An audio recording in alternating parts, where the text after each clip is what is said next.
Pas de noces de Cana, ni de Vénus de Milo, ni de Joconde ou de radeau de la Méduse. Le Louvre ne va pas ouvrir ses portes aux visiteurs aujourd'hui. Le personnel du plus grand musée du monde débute une grève reconductible. Grève qui a été votée à l'unanimité ce matin selon la CGT et la CFDT.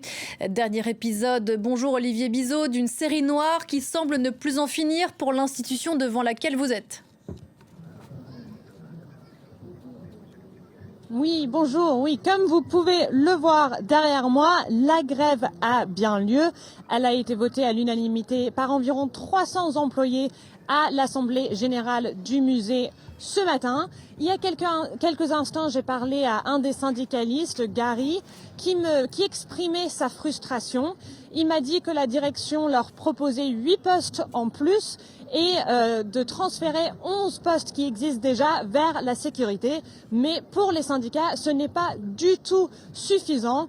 Eux qui disent que dans les 15 dernières années, ils ont perdu 200 postes. Donc, les propositions de la direction ne sont pas suffisantes.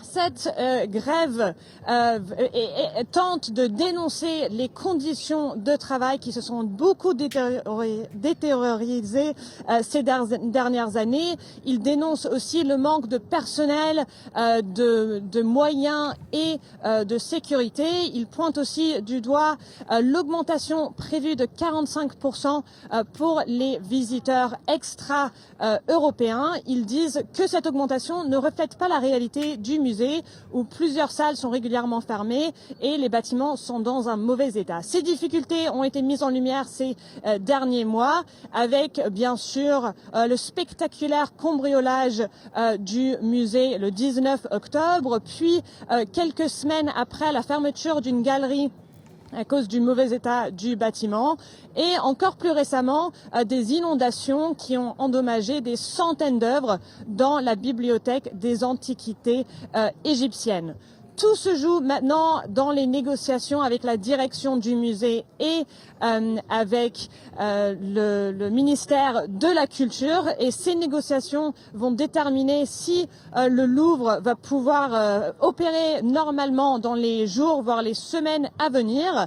Les syndicats disent qu'une autre AG va être organisée ce mercredi. Mais le temps presse à quelques jours des fêtes de fin d'année.